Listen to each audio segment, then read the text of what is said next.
2026 Care-a-Thon presented by Duval Asphalt continues on 104.5 WOKV, and we've made magic already happen for so many families all these 11 years, and now today especially. Without you, without your support, without your generosity, this can't come together. Carla Montgomery, the executive director of the Child Cancer Fund, every time the phone rings in the Seaside Claims Services call center at 855-916-9500, someone on the other end of the phone is impacted by cancer. It may not even be childhood cancer, but everyone has a story to tell. Yeah, you don't have to, 6 degrees of separation, right? So you don't have to go very far. Your neighbor, your classmate, your coworker, unfortunately, and the way of the world is, you don't have to look too far. And so, it's a devastating diagnosis for a child and for the family. And, with trying to keep the family afloat and work and get to treatments and get to, do all the things, these families need support. They need financial support. They need, just the community coming together and making them feel like they're not alone in this walk. And today is the day to show them that they're not alone, because you're stepping up at 855-916-9500. You make a donation in any amount. $5 can be an impact. The sticker book that you have from your son's cancer journey was $5 and still matters to you, where you're brought to tears thinking about it. $500 is even better, but $5 is certainly welcome at 855-916-9500. Another great partner in this journey every year is Brian Kilmeade, himself from the Jacksonville area. Brian? Yes. Always value you throwing your support behind the Child Cancer Fund. I mean, this is as local as it gets. You've got huge organizations that are doing a lot to try to target the cancer, the tumor, and the treatment part of it, the clinical side of it.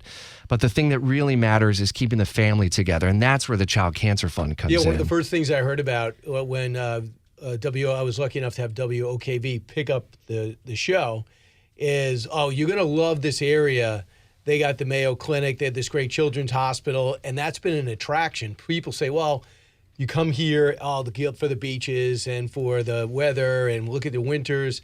And then there's other people who are family-oriented say, no, the thing that's being attracted to people is the hospitals and the fact that there's care for whether you have a challenge when you're 2 or when you're trying to finish out your senior years in your 80s. So that is one of the things that people always talk about here and why I think Jacksonville is growing so much. And then have a chance when you invited me down to the Children's Hospital to see your whole operation. I think it was probably year 3 or 4 when I first saw everything in action. And then you said, Brian, before we start, why don't you take a tour of the hospital? And then you get to meet everybody and you see the families, but they're not there to meet you. They're like, hey, by the way, I'm having a consultation with a doctor, and this is, I'm just getting oriented and getting my intake in because I got to check my child in. So you get to see a slice of what the families are going through, and then the obligation that people feel after they're done to give back. So they beat their cancer, they put it to bed, but they go, well, I'm not going to forget, I'm going to give back. So it becomes a full circle situation. It almost reminds me of a more substantive alumni situation in college. Hey, you go to Florida State. All right, every year you go back for Alumni Day, and that's great. And it's fun to see everyone. You paint your face and you go watch the football team win. But now there's a different type of bond here, and that bond is one of life and death. And then when you go through those type of impactful experiences, it builds this type of loyalty. And to see people here that are now 16, 17, 18, 22, 24, and know they were at probably 2 or 3, remember very little about what they experienced, but feel an obligation to go back, that's what I think is really important. And that's why 11 years in, you're probably going through like what you going back to college. Right, Rich? And it's been a journey to see some of these kids grow into young adults who are now going off to college or with people that they might soon marry. Yeah. Maybe. I'm looking at Kathleen and Patti like, maybe. We're hoping. Fingers are crossed. One of our Paul Davis Restoration Family Spotlights, and one of our survivors, a 2-time cancer survivor, is Kathleen Patti. But, we met when you were just a teenager, and that was during your second cancer journey. And Brian, you've got a young lady here who has beaten cancer twice. What an inspiration. Where did you find the strength? I think I found the strength in the people that that were taking care of me. I had so many different people showing up for me in all these different kinds of ways. Like, you have your doctors and your nurses and all those wonderful people who dedicate their lives, but then you have all these amazing people that just come from the community. And so, I mean, I had neighbors reaching out, I had family reaching out, and then I had all these strangers reaching out trying to help with just all these different kinds of costs and needs and even just moral support. So, I mean, I think just, I don't know, I kind of felt a lot of pressure. It was, you had to kind of just go through it and go get it done. And it wasn't necessarily easy. I think there was a lot of times where there was a lot of doubt and even dark moments in that journey, especially the second time around. But knowing I had just a lot of support in that community, and then I had the Child Cancer Fund too, which became like a great source of like friendship and community and growth for me too. In what ways did the Child Cancer Fund help you during your journeys? They did a lot. I mean, they definitely help with like the medical bills for a lot of families and things. But for me personally, I think it gave me an opportunity to speak my story for the first time. The Child Cancer Fund was the first group that ever asked me to tell my story. And that's actually how we ended up meeting. And then the Child Cancer Fund even gave me a job the second time around. So there's just this like you were saying with FSU, which is the greatest football team of all time. Oh, in my opinion. We didn't plan that, by the way, but you got that from both of them. Yeah, but shout out to my Knowles. But I don't know. I think there's just this sense of, in the cancer community, especially here in Jacksonville, with our pediatric community, it's these groups, these people, they grow with you. So I remember like growing up with, seeing like these child life specialists or these, directors and things, and going to camp. And then all of a sudden now it's like I'm an adult, but they're still around and they still know about me. And so in a way, I just feel like it's another extension of family. So it's the Child Cancer Fund for me has been just an ultimate support of my growth and development, I guess. Family's so important to us, Brian. Yeah, there's no doubt about it. And I think that the fact that you're giving back, I think also should inspire people too. And also there's something about, if you go through it yourself, if people who got cancer, I imagine it's good to have people pulling for you, but it's much better seeing somebody like you to say, I know exactly what you're going through, and mean it. Or, yeah, I had that happen to me, and this is my thought. Yeah, I had dark moments. It's easy for me to say it, but you just lived it. And that's why I think it matters so much. It almost reminds me, to continue the college analogy, in sports. Stay with Florida State. We got a couple of Seminoles here. In sports, how about Burt Reynolds? Didn't he go to Florida State? There you go. Yes, he did. In sports, like if you're having a problem fumbling the ball, you much rather talk to a running back that went through a problem fumbling the ball and then overcame it.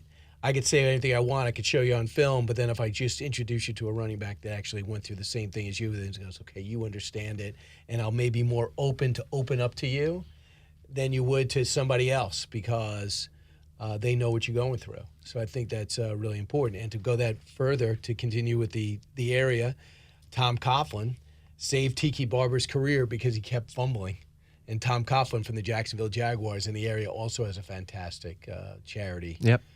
So many of those families with the J Fund are helped in the same way. It takes a village. Yeah, it really does take a village to keep a family together during the cancer journey. Yeah, I mean, they have different programs than we have. The one program that is similar is the financial assistance, and so it takes both of us to get these families, financially on the other side. I mean, we're emergency help, and kind of in the moment when the rug's pulled out from under them, we're here to kind of get them through as they're going through treatment, and so they're not worrying about the bills being paid. They can focus on their child's treatment and their child health, and so that's super important. And we that was the second program that we added. The first was the child life specialist position that we saved at Nemours Children's Health. So that is covered in perpetuity. So thrilled to say in 2019 that fund was completed, and so that position will always be there. And then we added the financial assistance, and then our third pillar, we call it, our core program, is the Camp Boggy Creek support. We do the family retreat weekend And again, the Tom Coughlin J Fund does they send the kids in the summertime, and then we send the kids send the family for the weekend. And it's funny, we compete for donor dollars, but we work together because I promote the summer camp for them while it can. I'm like, okay, you've seen the camp, parents.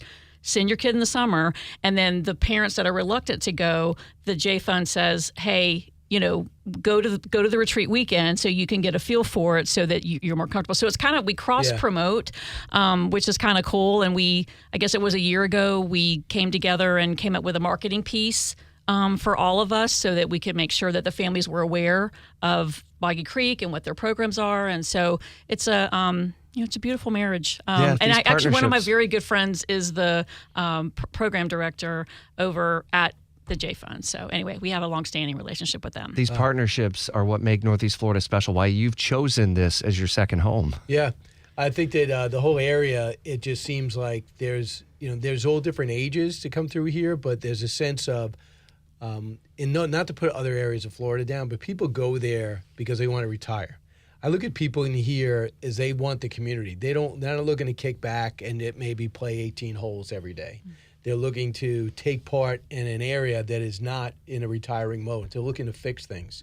And that's why I found out so many people in the military, they transfer every 2 years, and move, and they go to war, they come back. And then when they retire, I think I'm going to live here. And you see it a lot. Admiral Stavridis is another guy in the area, former Supreme Allied Commander of NATO. He said to me, I have so many people visiting me, he's almost got to get a second home because people keep coming like, hey, I used to serve with you. I'm going to be in the area. Okay, come on in. That's awesome. And that's when I first realized, when I met him at a diner a couple of times just to talk to him about what was going on in the world.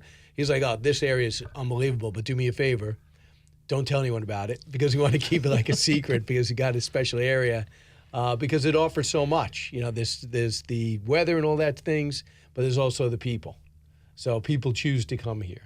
And people are what helps the Care-a-Thon stay solvent each and every year. But it takes you stepping up and calling now, 855-916-9500. Brian, I'm going to have you put the appeal out as well. What's that number? Oh, yeah. If you want to call just to be a part of it, what's interesting is some people, if you're, 16, okay, $5, all I can afford, I got it. But now 11 years later, you're now working, you're doing well, you're 28, you're 29 years old. It's like, okay, now it's 500 and it's 1,000. So even if you're young and you're saying I can only afford a little, just know this is your first contribution. And then you could say, I remember before I got established, I could barely afford to send $10. And now you could say, well, I've established, I'm making a pretty good salary. I got myself a house or an apartment. And now that Care-a-Thon's back and I could really make an impact. So now you could say, look at your personal growth and you can give more. So if you call 855-916-9500, why don't you tell people, hey, the first time I contributed was this much. I'm happy to say I'm doing better now and I can contribute that much more.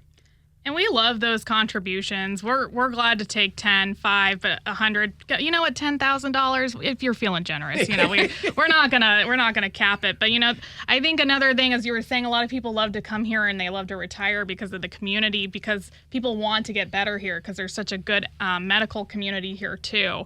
But also too, just know that as you move into this community, there's people here that are struggling. There's families that are struggling, and they're struggling not just with the financial costs of cancer, but the costs that come around that. Because when a child is diagnosed with cancer, it means that the cost of everything else are going to go up because one parent's probably going to be with the kid while the other parent's working, if they're lucky to have a 2-parent household. So what's important that you do is you call 855-916-9500. And if you're thinking about retiring and you're thinking about finding an organization that you really want to see that impacts the community, the Child Cancer Fund is here. So definitely give us a look out. Definitely check us out because I know how much of a difference they make. And now I'm working with them and I get to see that every single day. And I get to call these families too and tell them I'm a childhood cancer survivor and I'm inviting you to the Care-a-Thon. And then all of a sudden they tell me we didn't realize we've never met another adult that lived through, was a kid and now grew up. And so for me, that's been so deeply impactful. I mean, I was like, I'm just exist. But then all of a sudden it was like, oh, wait, no, there's parents that really need to hear that. But like, we all live it at the Child Cancer Fund. We see success stories every day, but we see even bigger success stories with just like the way that people give, the support we get from our communities. So we are excited for you to call 855-916-9500.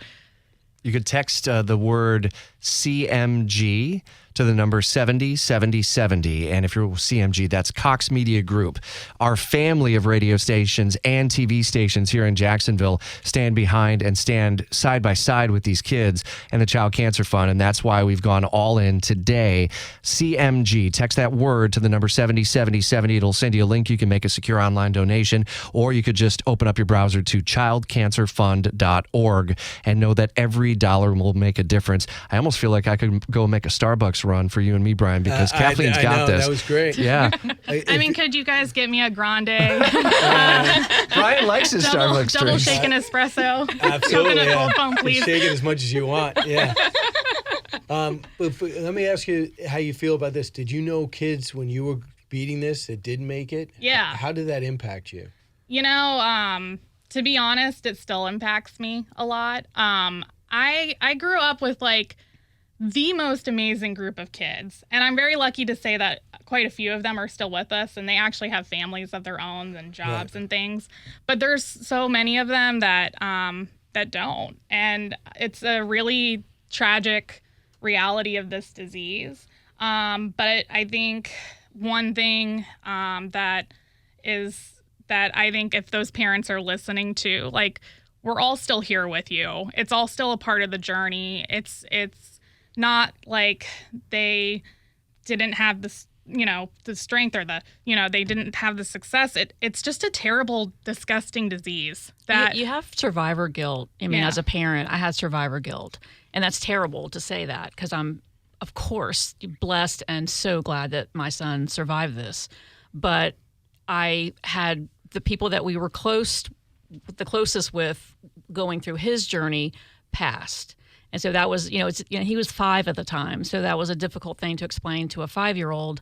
But one thing that kind of helped inspire me is one of the social workers said to me, Helena, she said, Carla, you're the light, you're that hope that, so your presence to the ones coming through now, you're there at the other end of it and you made it through. And so, you have to keep that in mind. And, the guilt subsides, but we continue to lose some, and unfortunately, and it depends on what kind of day I'm having. But sometimes my desk is tear stained. I just, sometimes I can't hold it together, and other times it drives me, and I'm like, okay, let's get going here. We got to do this, and this, and so it has its effects. But we always say we have a organization. I kind of started years ago when my son was going through. We called it Mothers for Hope, and then we've rebranded it and we call it CCF Connect. And so it's for families who knows what it's like, that we kind of come together. And people don't like the term support group. I think that's kind of a label of the past maybe, but we connect families, and if they've lost their child, they're still invited to come to the activities and the things that we do. We invite many of them to Care-a-Thon as well, because we don't, they're just part of the family. Unfortunately, it's not a family you want to be, right. You want to join, but they're forever a part of the family, and we're here to support them. Just in a friendship kind of way. We don't financially support them, but we, help them. Feel like there's a community here. And also, when they make advances, like the cancer that they had in the 70s, you have no hope. And right. Now here in 2026, now it's okay, I got a game plan for that. Right. So I'm even probably in your lifetime, they probably made improvements. Oh my gosh, it's wild for me to see the things that they've changed with cancer treatment, with the support programs. The CCF Connect even is an amazing group. It's hope. You know what? It's inspiring and hopeful, because I think growing up, I was like, I don't know if there's ever going to be a cure for cancer when I'm in my lifetime, but recently I've been like, you know what? I might see it. And I'm hopeful for it. And I see a lot of people working towards that too. Right. In my son's case, they were trying to give less, because sometimes the chemo kills them before the cancer does. I heard, yeah. And so they were, the protocol that he did was to do the minimal amount of chemo, and they also added radiation. And so he had very minimal amount. So his life really isn't affected now as a 31-year-old. He doesn't really have late effects. There's a couple of things that, he has to kind of be mindful of. But like one affected his heart, one affected his lungs. And, when you're sitting in the infusion room and the nurse takes, he gets everything through the IV, but she sits down and she's looking at her watch and she's pushing a syringe. And of course, I got to know everything. So I said, well, what is that? Like, why are you pushing that? Why aren't you going through? She goes, well, it has to be timed and go in very slow because his heart could stop. I'm like, okay, don't let me interrupt you. I'm sorry. Yeah. And then she did the next one. And I'm like, well, what is that one? She goes, well, he would stop breathing if he got this too quickly. And so, and she's sitting there looking at her watch doing this. Wow. And to sit there and watch that as a parent, it was tough. It was tough. But I was very grateful that they had low toxicity levels for him. And so you were saying the advancement in science has been incredible, because I think at one time leukemia was an automatic death sentence. I mean, they didn't have anything for that. And now a lot of these kids are making it to the other side, which is amazing. So imagine that family's in an infusion room today and worried about paying the bills. That's where your generosity can come in and maybe take away just a little bit of that worry. 855-916-9500. No amount is too small, and we'll make sure that we stretch every single dollar to make an impact on the heart of that family. 855-916-9500 as the 2026 Care-a-Thon presented by Duval Asphalt continues on 104.5 WOKV.